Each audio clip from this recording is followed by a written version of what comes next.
नमस्कार।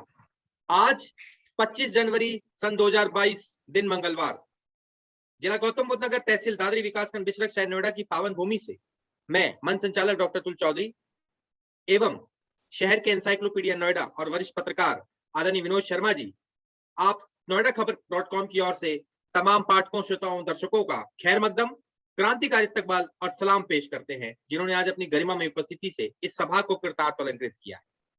आज जिस विषय पर चर्चा करने हेतु हमारे साथ विशिष्ट अतिथि माननीय पीएस जैन साहब, जो नोएडा सिटीजन चार्टर के माननीय अध्यक्ष हैं, वो उपलब्ध हैं और आज का विषय है चुनाव की बिसात विनोद शर्मा जी के साथ।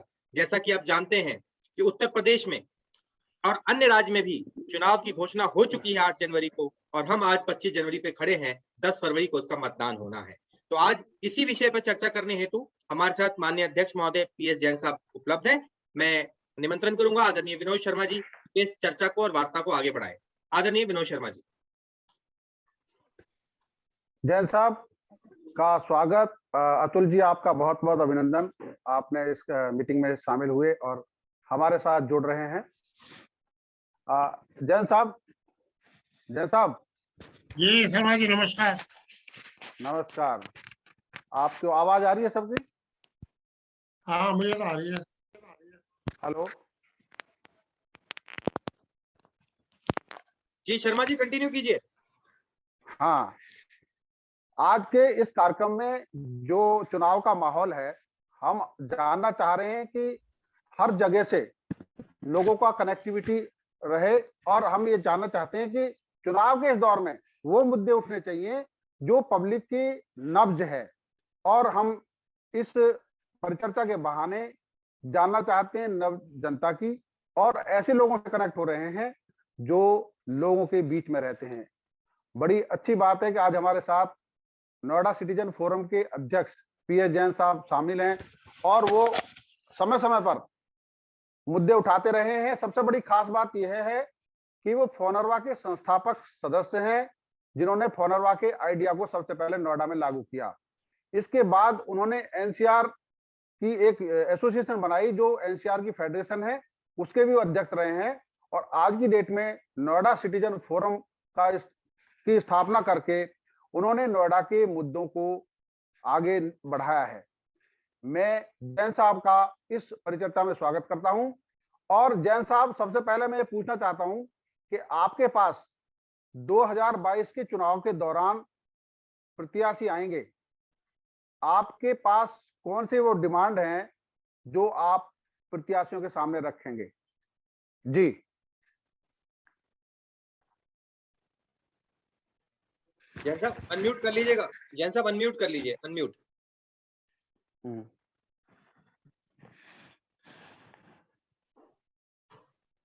हाँ बोलिए सर। सबसे बड़ी डिमांड तो ये है कि नोएडा की जमीन आज 40 साल के बाद भी लीज पे ही है, और हम 40 साल बाद इतनी मोटी पेमेंट प्रॉपर्टी की करने के बाद नोएडा अथॉरिटी के किराएदार हैं, हम अपने प्रॉपर्टी के मालिकाना हक नहीं मिला। जब पूरा हिंदुस्तान, पूरा उत्तर प्रदेश, और उत्तर प्रदेश में सिर्फ 6 इंडस्ट्रियल अथॉरिटी को छोड़कर पूरा उत्तर प्रदेश फ्री होल्ड है, तो क्या खास बात है इन 6 अथॉरिटियों में कि इसकी जमीन को फ्री होल्ड सरकार या प्रशासन नहीं करना चाहता। हमारी सबसे पहले डिमांड है कि नोएडा की जमीन को फ्री होल्ड किया जाए। दूसरी डिमांड है कि आज इतने सालों के बाद भी नोएडा का पानी पीने योग्य नहीं है, जबकि यहाँ गंगा वाटर आ रहा है। गंगा वाटर में ट्यूबवेल और रेन्यूवेल का पानी मिला दिया जाता है, और गंगा वाटर भी दूषित हो जाता है। हमने इसमें कई बार मीटिंगों में सुझाव दिया है कि जब ट्यूबवेल और रेन्यूवेल का पानी आप रिजर्वायर में लाते हो, उससे पहले वो छोटे छोटे ट्रीटमेंट प्लांट लगा के हर रिजर्वायर पे उस पानी को अगर ट्रीट कर ले और उसमें गंगा वाटर मिलाए तो पूरा 100% पानी पीने योग्य हो जाएगा। अब ये दूषित पानी होने के कारण लगभग सभी घरों में आरओ लगाने पड़ते हैं, और जिससे 60-70% पानी की वेस्टेज होती है और अन्य खर्चे भी होते हैं। तो प्राधिकरण इतना बड़ा बड़ा बजट बनाता है, ये 1-1 करोड़ रुपए का छोटा छोटा ट्रीटमेंट प्लांट रिजर्वायर पर नहीं लगा सकता।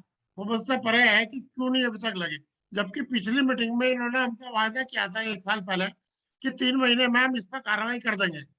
आज 1 साल से ऊपर हो गया उस मीटिंग को, अभी तक कोई कार्रवाई इस पर नहीं हुई। तो दूसरा हमारा मेन मुद्दा ये है। रही बात तीसरे मुद्दे की, मेरी आवाज आ रही है आप लोगों को? हेलो, मेरी आवाज आ रही है आपको शर्मा जी? सर आ रही है, बेशक आ रही है जैन साहब, आप बोलिए।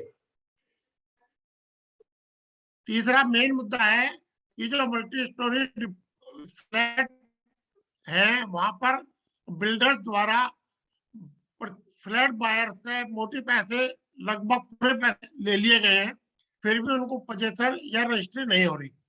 क्यों?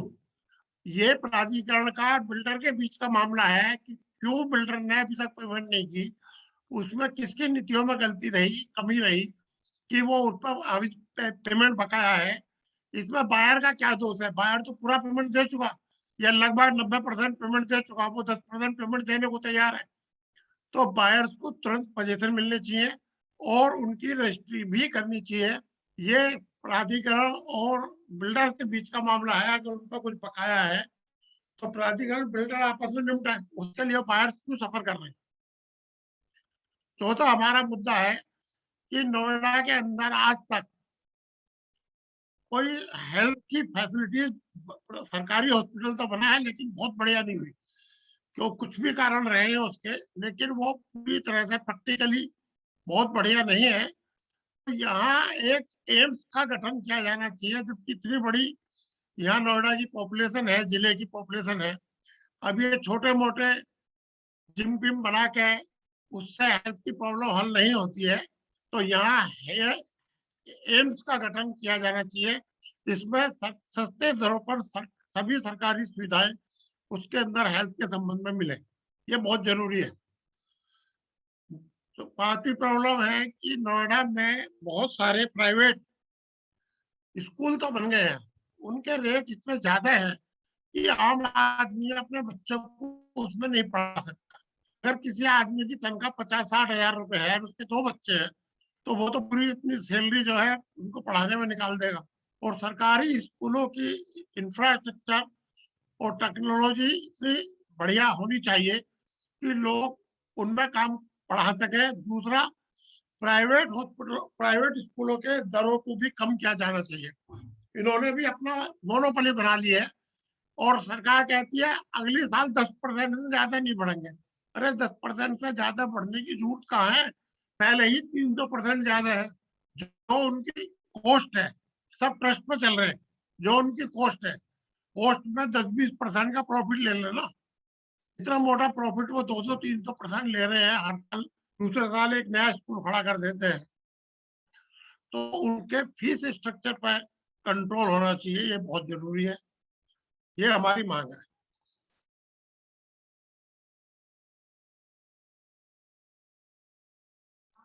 शर्मा जी आप और अनम्यूट कर किसी लीजिए। विषय पर क्या अनम्यूट कर लीजिए शर्मा जी, अनम्यूट अनम्यूट।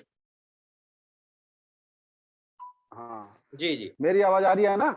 जी जी जी बताइए। मेरी सबसे बड़ी अभी मेरा सवाल ये है कि नोएडा शहर में बहुत सारी चीजें ऐसी हैं जो आम आदमी के हित की हैं, जैसे पब्लिक ट्रांसपोर्ट सिस्टम। इसके बारे में जैन साहब क्या कहते हैं? थोड़ा सा अतुल जी आप बताइए थोड़ा सा इस बारे में, जो आपको भी पता है कि पब्लिक ट्रांसपोर्ट सिस्टम के मामले में नोएडा जैसा शहर, अगर कोई बाहर से आदमी आता है, वो जब मेट्रो से उतरता है तो वो कैसे गंतव्य तक पहुंचता है, चाहे वो बड़े से बड़ा इंडस्ट्रियलिस्ट हो और चाहे वो छोटे से छोटा कोई भी आदमी हो, उसको लास्ट माइल कनेक्टिविटी नहीं है। इसके बारे में क्या विचार है आपका? मेरा इसमें विचार ये है कि ये नोएडा की बेसिक प्रॉब्लम है और जो लंबे समय से चली आ रही है कि नोएडा में जितने सेक्टर तो कई सौ बन गए, करीब लगभग 200 सेक्टर के करीब है, लेकिन फिर भी यहाँ पर ऐसा कोई ट्रांसपोर्ट सिस्टम नहीं है कि किसी एक सेक्टर से दूसरे सेक्टर में जाया जा सके। दूर के सेक्टरों की तो बहुत दूर की बात है, नजदीक के सेक्टर में भी हम पब्लिक ट्रांसपोर्ट से नहीं जा सकते। जबकि बहुत दुर्भाग्यपूर्ण है कि यहाँ छोटे छोटे कस्बों में तो ट्रांसपोर्ट सिस्टम है, लेकिन नोएडा जैसे हाईटेक सिटी के अंदर ट्रांसपोर्ट सिस्टम नहीं है। ये लोकल बसें चलाकर हर सेक्टर की इस तरह की कनेक्टिविटी होनी चाहिए कि आम आदमी बस के माध्यम से एक स्थान से दूसरे स्थान पर नोएडा लोकल में भी आ जा सके। बड़े बड़े हमारे यहाँ एक बहुत बड़ा बस स्टैंड बन रहा है जिसमें इंटर स्टेट बसें चल रही हैं, लेकिन नोएडा से लोकल बसों का चलने का कोई प्रावधान नहीं है। क्यों? जो तो बहुत जरूरी है, इंफ्रास्ट्रक्चर में, इंफ्रास्ट्रक्चर का पार्ट है कि लोकल ट्रांसपोर्ट सिस्टम डेवलप होना चाहिए। ये बहुत बड़ा मुद्दा है। ये आपने बिल्कुल सही याद दिलाया कि ये मुद्दा बहुत बड़ा है। इसके साथ साथ एक बड़ा मुद्दा और भी है कि हमारे नोएडा में, क्योंकि इंडस्ट्रियल शहर है, स्कूल भी हैं, तो लगभग 3000 प्राइवेट बस हैं। उन बसों को खड़ा करने की कोई जगह आपको दिखाई देती है या कोई प्रावधान किया गया है क्या? इस बारे में आपका क्या कहना है? नहीं, जहां तक पब्लिक ट्रांसपोर्ट की बात है, बसों की या ट्रकों की या टेम्पो की, उसके संबंध में कई बार अखबारों में पढ़ते रहते हैं कि प्राधिकरण नीति बना रहा है, प्राधिकरण उसका व्यवस्था कर रहा है, लेकिन आज तक भी कोई सकारात्मक इस पर पहल नहीं हुई कि जहां हम कह सके कि वहां पर बस स्टैंड है या वहां पर इनकी पार्किंग की जगह है। ये सब लोकल में, इंडस्ट्रियल में ट्रक और टेम्पो खड़े होते हैं, रेजिडेंशियल में बस और मेट्रो टाइप और वाहन जो है खड़े होते हैं। जितने टैक्सी वाले हैं सबकी गाड़ियां सेक्टर के अंदर खड़ी होती हैं। तो इसके लिए प्राधिकरण ने कई बार योजना निकाली है, लेकिन आज तक भी वो सकारात्मक रूप से ढंग से लागू नहीं की गई है। उस पे आपकी बात सही है, उस पर पहल होने की बहुत सख्त जरूरत है।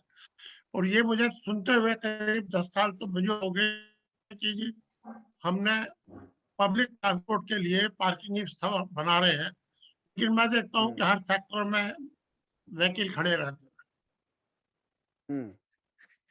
बिल्कुल बिल्कुल।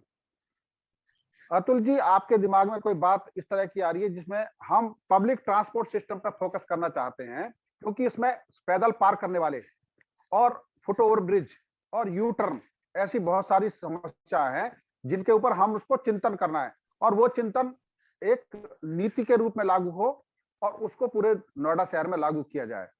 जी बिल्कुल शर्मा जी, आप जी शर्मा जी आपने बिल्कुल सही बात कही।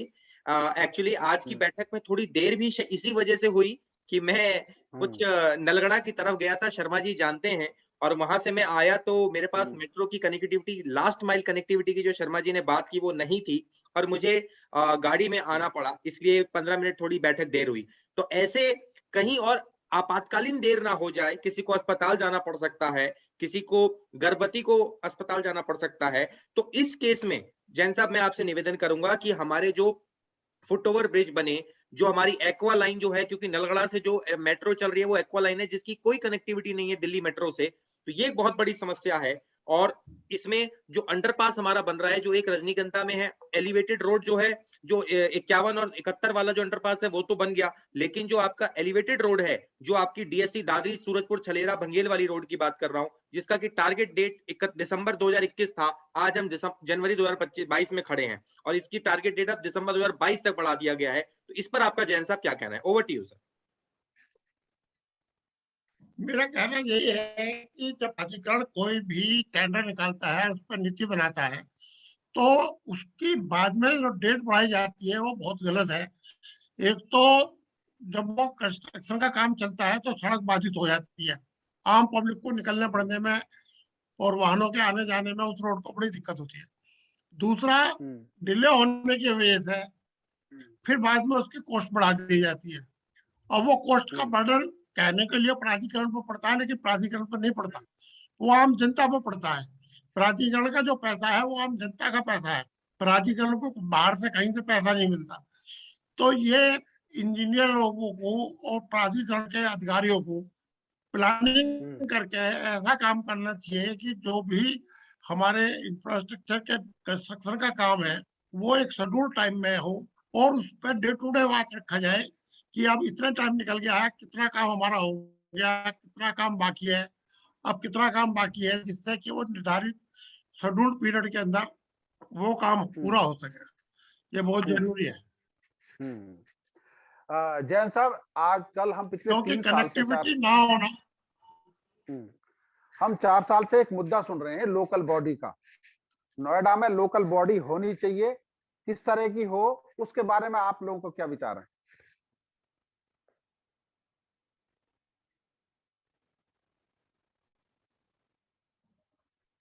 देखो शर्मा जी, इस पर हम बहुत कभी भेजा है कि प्राधिकरण और लोकल बॉडी दोनों को एक प्राधिकरण के अंदर एक लोकल बॉडी फंक्शन के लिए एक अलग विभाग का गठन होना चाहिए। उसका इंडिपेंडेंट एक आईएएस अधिकारी जैसा कि नगर निगम में होता है वो होना चाहिए, और सीओ नोएडा या चेयरमैन नोएडा उसका चेयरमैन होना चाहिए, और उसका पूरा स्टाफ बिल्कुल सेपरेट हो, जिसका प्राधिकरण से कोई लिंक ना हो। होता क्या है कि हमारी जो ये सर्विसेज है, म्युनिसिपल सर्विसेज, इनको ऑपरेट करने के लिए और प्राधिकरण के बड़े प्रोजेक्टों को करने के लिए एक ही अधिकारी होते हैं, और उनका इंटरेस्ट बड़े प्रोजेक्टों में ज्यादा होता है और इसके सुधार में इंटरेस्ट कम होता है। अगर इंडिपेंडेंट विभाग बनेगा तो अधिकारी होंगे, उन्हें इसी पे काम करना है। उसके अधिकारियों का नोएडा अथॉरिटी के अधिकारियों से कोई लिंक नहीं होना चाहिए, वो बिल्कुल इंडिपेंडेंट हो। केवल सीओ या चेयरमैन उसका चेयरमैन होना चाहिए, और उसको पूरी प्लानिंग करने के लिए इंडिपेंडेंट विभाग होना चाहिए। उसमें सारा ही स्टाफ ऊपर से नीचे तक का इंडिपेंडेंट अलग से नियुक्त होना चाहिए, जिससे कि वो उस पर काम कर सके। उसके हम लिए नहीं फंड कहाँ चाहते से कि आएगा? नोएडा में नगर निगम, नोएडा अथॉरिटी से आज भी तो नोएडा अथॉरिटी से फंड आता है। नोएडा अभी आज भी नोएडा अथॉरिटी काम कर रही है। हम तो काम ये हाँ बोलो। जैसे आरडब्ल्यू को हम कोई तो राइट नहीं है। नोएडा अथॉरिटी नहीं की नहीं, एक किसी भी शहर के लिए एक डेमोक्रेटिक सिस्टम का होना जरूरी है।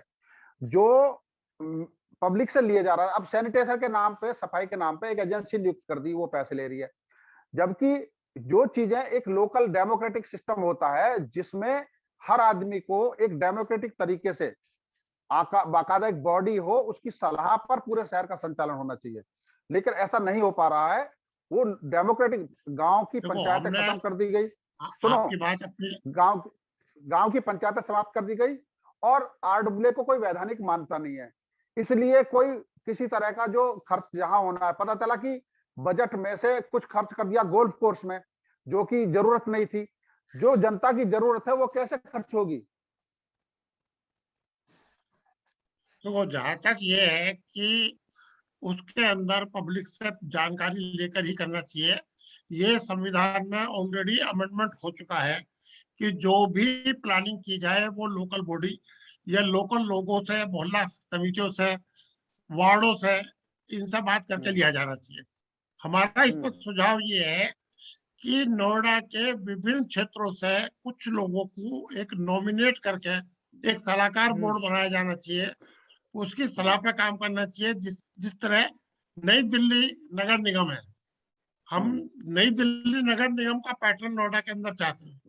उसके अंदर सलाहकार बोर्ड हो, वो जो इस आईएएस अधिकारी वहां बैठा है वो सलाहकार बोर्ड से सलाह करके काम करे, क्योंकि बंद कमरे में बैठ के इन्हें पूरे नोएडा की जानकारी नहीं मिल सकती। वो सलाहकार बोर्ड की सलाह पे ही काम होगा। सलाहकार बोर्ड सलाह देगा, सलाह फिर भी निर्णय नहीं लेने हैं, लेकिन सलाहकार बोर्ड उसको इनकी लोगों की जानकारी में तो लाएगा कि भाई इस तरह काम करना चाहिए। तो मैं समझता हूँ कि सलाहकार बोर्ड के गठन के साथ जो मैं सुझाव दे रहा हूँ कि एक अलग विभाग होना चाहिए, मैं तो इसी मत का हूँ। बाकी पब्लिक है, पब्लिक का अपना अलग मत हो सकता है। जैन साहब, एक सवाल इसमें मैं जोड़ना चाहूंगा कि जैसे हम लोग, मेरे दिमाग में भी कल बात आई कि हम 18वीं अगर नगर निगम की बात कर रहे हैं उत्तर प्रदेश में, कि अगर वो नोएडा में बसाएं, तो थोड़ा सा सर ये तो हमने आम जनता के दृष्टिकोण से कहा कि हमें म्युनिसिपल कॉर्पोरेशन या नगर निगम चाहिए नोएडा। अगर हम अपने आप को सरकार के जूतों में डाल के देखें कि हम सरकार हैं और हमसे जनता डिमांड कर रही है, तो सरकार सर कोई भी चाहेगी कि हमें एक प्रॉफिटेबल बिजनेस होना चाहिए। अगर हम नगर, मैं भी इसके पक्ष में हूं कि नगर निगम होना चाहिए, लेकिन अगर हम, मुझे आपसे ये जानना है जैन साहब कि सरकार को क्या दिक्कत है कि वो म्युनिसिपल कॉर्पोरेशन नहीं बना रही? क्या उसका कारण है कि उसमें जो अधिकारी या कर्मचारी शामिल होंगे उसकी जो वेतन है वो देना पड़ेगा और हमें उससे कुछ मिलेगा नहीं? तो क्या हम ऐसा सस्टेनेबल मॉडल म्युनिसिपल कॉर्पोरेशन बना सकते हैं क्या कि जो ट्रांसफर चार्ज नोडा अथॉरिटी लेती है कि कुछ अगर म्युनिसिपल कॉर्पोरेशन को चला जाए तो उसको सेल्फ रेवेन्यू जनरेशन हो जाए? ओवर टू यू जैन साहब। नहीं, मेरा तो कहने का मतलब तात्पर्य बिल्कुल क्लियर ये है कि जिस तरह आज प्राधिकरण खर्चा कर रहा है, हम प्राधिकरण की जमीन जो खरीदते हैं, हमने जो प्राधिकरण की जमीन खरीदी है, हमने प्राधिकरण को बहुत मोटा पैसा ऊपर करके दिया है। जमीन उन्होंने बहुत सस्ते रेटों पे ली है और मार्केट में वो जमीन बहुत महंगे पैसों में ली गई है। आज भी तो प्राधिकरण उस खर्चों को बियर कर रहा है, तो बाद में भी प्राधिकरण उसको बियर करेगा, क्या दिक्कत है? जहां तक रही बात कि उसके पास फंड आया, आने का कोई सोर्सेज नहीं है, मैं समझता हूँ कि बहुत जमीन अभी पेंडिंग पड़ी है, बहुत जमीन अभी पेंडिंग पड़ी है जिससे कि फंड जनरेट हो सकता है। ऐसा नहीं है। और जो हम पानी का बिल देते हैं और चीजों के बिल देंगे, तो अलग से फंड जनरेट करने का या अलग से कोई नगर निगम बनाने का मैं कम से कम पक्षधर नहीं हूँ। नगर निगम बने नई दिल्ली पैटर्न पे, जिस तरह नई दिल्ली पैटर्न पे काम होता है वहां से भी तो नई दिल्ली नगर निगम भी तो चल रहा है ना, बहुत बढ़िया। मैं समझता हूँ दिल्ली में सबसे बढ़िया काम कर रहा हूँ, उसी पैटर्न पे नोएडा वो बन जाए। फंड भी आएगा, गवर्नमेंट से आना चाहिए फंड, क्यों नहीं आएगा गवर्नमेंट से? हमारे यहाँ नोएडा की जनता क्या इनकम टैक्स नहीं देती है या जीएसटी नहीं देती है? क्यों नहीं तो उसका फंड का शेयरिंग हमें मिलता, हमें उसका फंड का शेयरिंग मिलना चाहिए। हाँ, ये बात बहुत महत्वपूर्ण कही है आपने कि नोएडा को फंड का शेयरिंग मिलना चाहिए, स्टेट गवर्नमेंट से भी और सेंट्रल गवर्नमेंट से भी, जो अभी नहीं मिल रहा है। उसकी दोनों बात से यह है मिलना कि चाहिए। जो जो दिक्कत है वो ये है कि जिस समय नोएडा का गठन हुआ उस समय नोएडा और ग्रेटर नोएडा के लिए केंद्र सरकार ने यह कह दिया था कि हम कोई भी फाइनेंस नहीं करेंगे, जो भी करना है वो खुद फंड करे। लेकिन अब सरकार ने खुद यहाँ के रेवेन्यू को दूसरी जगह भेजना शुरू कर दिया, तो नोएडा में कब तक पैसा रहेगा? इसलिए केंद्र और राज्य सरकार नोएडा को स्पेशल कैटेगरी मानते हुए यहाँ पर उसका हिस्सा दे, इस बात पर हम गौर करें और मिलकर सब बात करें। जी, इस पे ये स्पेशल कैटेगरी मानने की जरूरत नहीं है, हर जगह उसी रेशो में प्रोरेटा बेसिस पे फंड मिलता है। दूसरी तरह नोएडा को भी मिलेगा, दिक्कत क्या है? आज तक नोएडा अथॉरिटी को सरकार की तरफ से कोई फंड नहीं आता, तो उस विभाग हाँ, को बना के उसको नई दिल्ली पैटर्न पर नगर निगम बना के उसको फंड दे। हम यहाँ से हजारों करोड़ रुपए पर मंथ टैक्स के देते हैं, तो उसका क्या पर्पज है? बिल्कुल, बिल्कुल, बिल्कुल। एक और बड़ा रोचक हिस्सा है, वो ये है कि जो पार्किंग की रेट है नोएडा में, उस पर बड़ी बहस चल रही है। कहीं मेट्रो का मॉडल को मानते हैं, सेक्टर 33 में जो इसमें बॉटेनिकल गार्डन में 15 रुपया है रेट, जबकि 18 सेक्टर में महंगा है। तो इसके लिए क्या यूनिफॉर्म पॉलिसी नहीं होनी चाहिए? देखो, ये चीज तो काफी चर्चा में है कि यूनिफॉर्म पॉलिसी होनी चाहिए। आज हमें यही नहीं पता कि हम वहां जा रहे हैं, किस जगह जा रहे हैं और वहाँ पार्किंग की दर क्या होगी।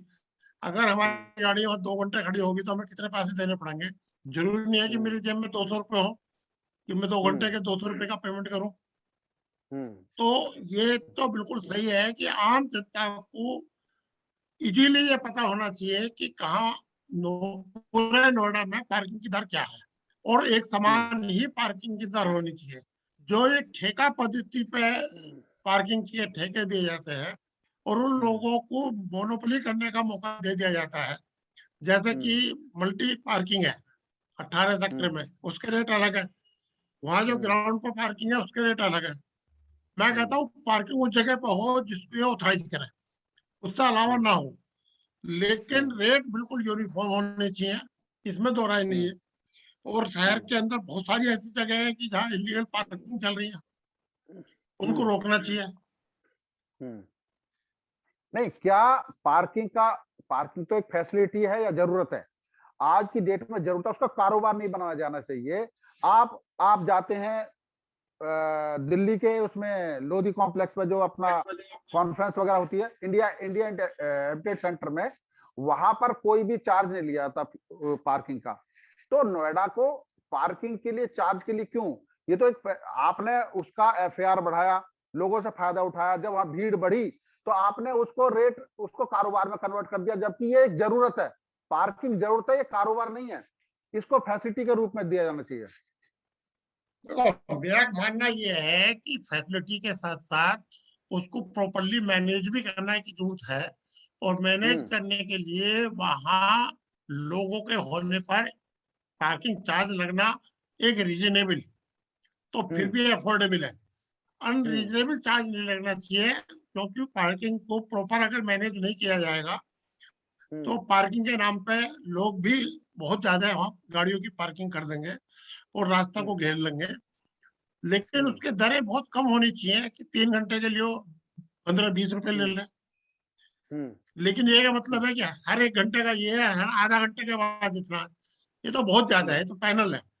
और ये पार्किंग की सुविधा देना किसी भी क्षेत्र को डेवलप करने के लिए, जब मार्केट है वहाँ, तो उसको डेवलप करने के लिए कस्टमर लोग तो आएगी, पब्लिक तो आएंगे, और जब पब्लिक आएंगे तो उनसे एक रीजनेबल पैसा लिया जाना चाहिए, अनाप शनाप पैसा नहीं लिया जाना चाहिए। मेरा तो ऐसा विचार है। हाँ, बिल्कुल सही सही बात है। एक चर्चा अतुल जी आपकी भी संज्ञान में होगी, आप भी उसको महत्वपूर्ण मानेंगे, कि वेंडर पॉलिसी जो लागू हुई है नोएडा में, वेंडर पॉलिसी को लेकर आपका क्या विचार? क्या सही तरीके से लागू हुई है?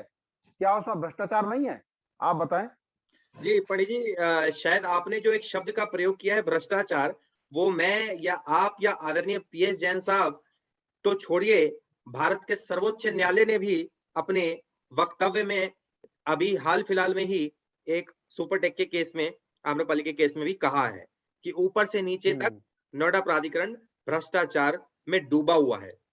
और शर्मा जी, मैं इसमें एक लाइन आगे चढ़कर बोल रहा हूं कि हो सकता है ये लाइन थोड़ी कंट्रोवर्शियल हो जाए। मैंने एक डॉक्टर साहब से भी बात की थी, तो एमबीबीएस डॉक्टर है वो, उन्होंने कहा कि मैं तो उससे एक स्टेटमेंट और आगे जाती बोलता हूं कि नोएडा प्राधिकरण, सुप्रीम कोर्ट ने तो ये कहा कि नोएडा प्राधिकरण के मुंह से भ्रष्टाचार टपकता है, तो उन्होंने तो ये कहा कि नोएडा प्राधिकरण तो नीचे से भी, बिलो द बेल्ट भी पूरा लिप्त है भ्रष्टाचार में। खैर, ये बात हम कहने की नहीं होगी।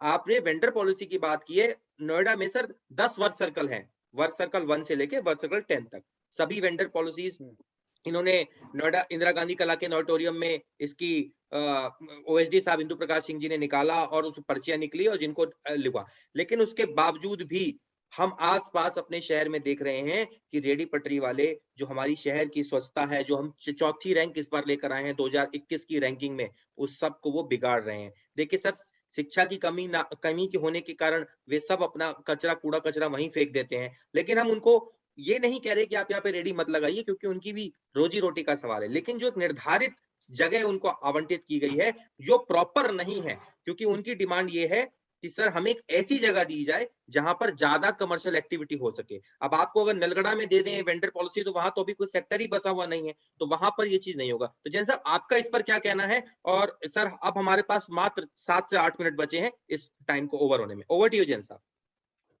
ठीक। नहीं, जहां तक वेंडर पॉलिसी की बात है, मैं हमेशा एक ही बात कहूंगा कि प्राधिकरण के अंदर कोई भी निर्णय लिया जाता है, वो वन साइडेड निर्णय अधिकारी फाइल बनाते हैं, ऊपर के अधिकारी के पास फाइल पहुंचती है, वो उसको स्वीकृति दे देते हैं। मेरी राय ये है कि कोई भी नीतिगत निर्णय लेने से पहले नोएडा को एक एडवाइजरी बोर्ड अपने यहाँ बनाना चाहिए, लोगों की राय लेनी चाहिए, उसमें कुछ अच्छे सुझाव ही आएंगे, कुछ खराब नहीं आएंगे, और जो अच्छे सुझाव हो उनको मान लेना चाहिए। जगह का निर्धारण करना था, वहाँ के स्थानीय RWA बात करके जगह का निर्धारण करना था। और भी कोई नीतिगत निर्णय लेना है, अभी जैसे शर्मा जी ने कहा कि हमें इतनी जरूरत नहीं थी कि हमें दूसरा गोल्फ कोर्स बनाया जाए, उसमें इतने पैसे लगाए जाए। जो हमारे जरूरत की चीज है, जैसे कि हमें ट्रीटेड वाटर मिलना चाहिए, वो ज्यादा जरूरी था, उस पर पहले ध्यान देना चाहिए। प्रायोरिटीज डिसाइड होनी चाहिए, ना कि ये कि जो भी दिमाग में अधिकारियों ने फाइल बना के दे दी नीचे से, और ऊपर के अधिकारी उसको स्वीकार कर लें।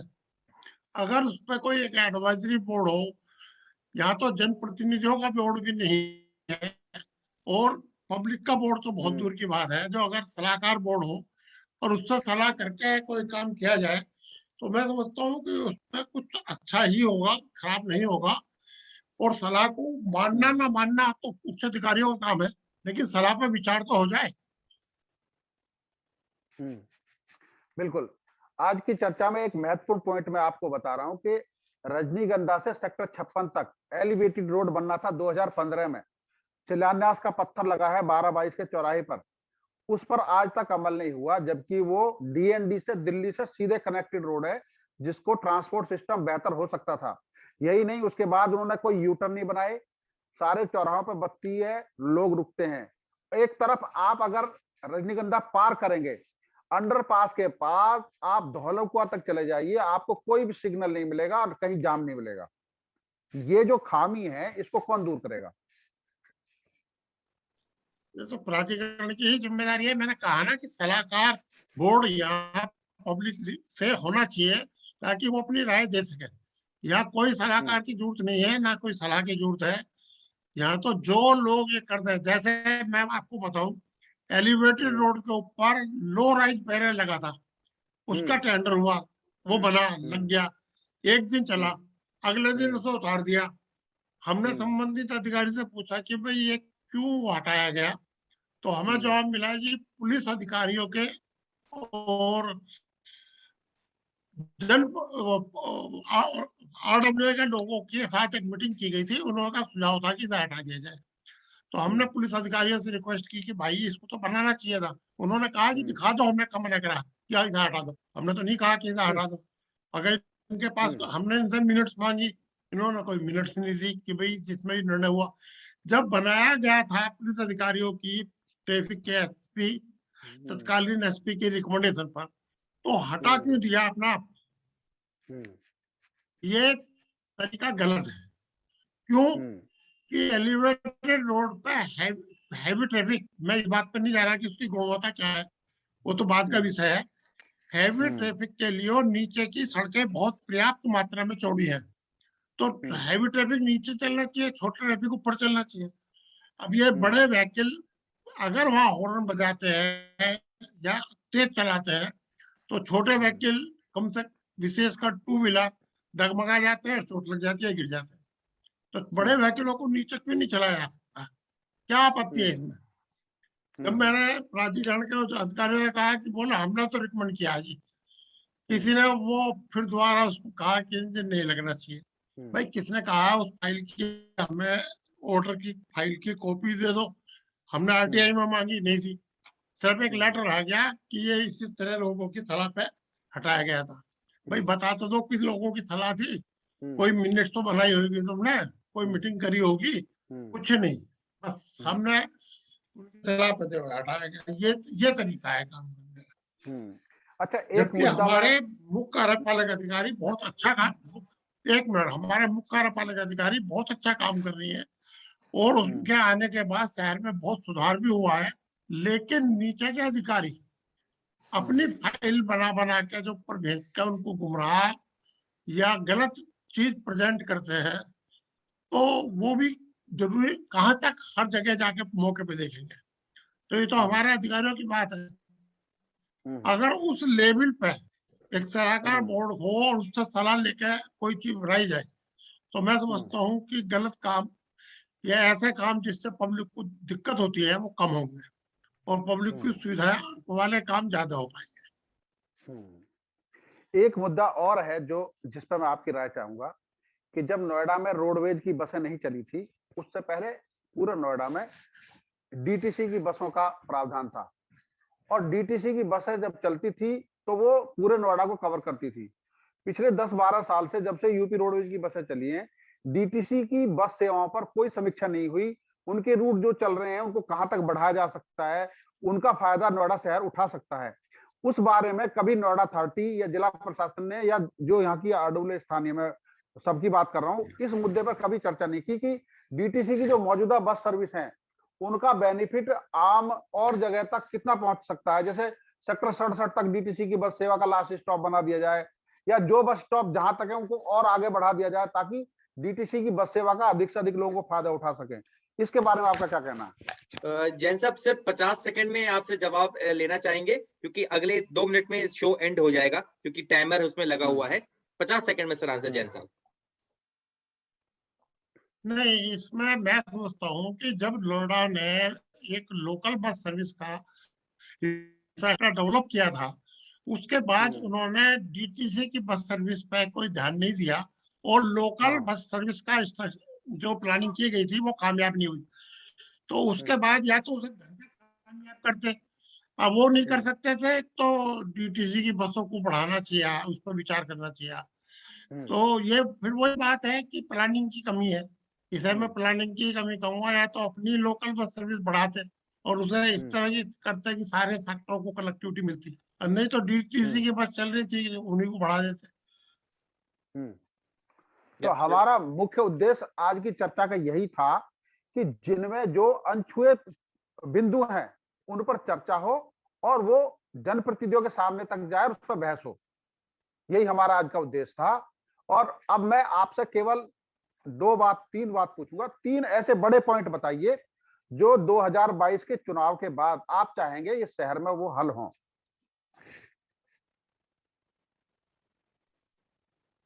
भाई, मैं तो 3 चीज ही कहूंगा। नंबर 1 फ्री होल्ड, नंबर 2 पीने योग्य शुद्ध पानी, तीसरा जो मल्टी स्टोरेज बिल्डिंग है वहां पे बिजली की भी प्रॉब्लम है, जबकि यूपी इलेक्ट्रिसिटी रेगुलेटरी कमीशन ने कह दिया कि मल्टीपल कनेक्शन दिए जाए, तो मल्टीपल कनेक्शन देने की व्यवस्था होनी चाहिए, और इन बिल्डरों इनकी वायरों की पोजेशन और रजिस्ट्री का काम जल्दी जल्दी सरकार को नीति बना के कराना चाहिए। जी जी, धन्यवाद जयंत साहब। Sharma ji, concluding remark. हाँ, मेरा आज की चर्चा में बड़ा अच्छी चर्चा हुई है जैन साहब के साथ, और उम्मीद है कि जो मुद्दे हमने आज उठाए उन मुद्दों को जनप्रतिनिधियों तक पहुंचाने की जिम्मेदारी जैन साहब की है। जैसे डीटीसी बहुत बड़ा मुद्दा है, फुट ओवर ब्रिज ये बहुत बड़ा मुद्दा है, जहां जहां जरूरत है वहां जरूरत नहीं है। Last mile connectivity, public transport system पर जो अभी भी बाद में बोला है, बस अड्डा है, जो प्राइवेट बस हैं वो खड़ी कहाँ हो, सड़क के किनारे खड़ी होती हैं तो उनमें एक्सीडेंट होता है। इन सब मुद्दों पर आज बड़ी सार्थक चर्चा हुई है। हमारा उद्देश्य यही है कि चुनाव तक ऐसे मुद्दे उठते रहने चाहिए। जी, बहुत बहुत धन्यवाद शर्मा जी। आपका बहुत बहुत धन्यवाद। बहुत बहुत धन्यवाद जैन साहब, आपने समय निकाला। बहुत बहुत धन्यवाद शर्मा जी, आपने मुझे इनवाइट किया। नमस्कार। नमस्कार सर, नमस्कार नमस्कार। चलते चलते चंद पंक्तियां, इन सितारों को आंखों में महफूज रख लेना, बड़ी दूर तक रात ही रात होगी, मुसाफिर हैं हम भी, मुसाफिर हैं आप भी, कहीं ना कहीं किसी मोड़ पर पुनः मुलाकात होगी। बहुत बहुत धन्यवाद जैन साहब। बहुत बहुत धन्यवाद। Thank you sir, thank you sir. धन्यवाद।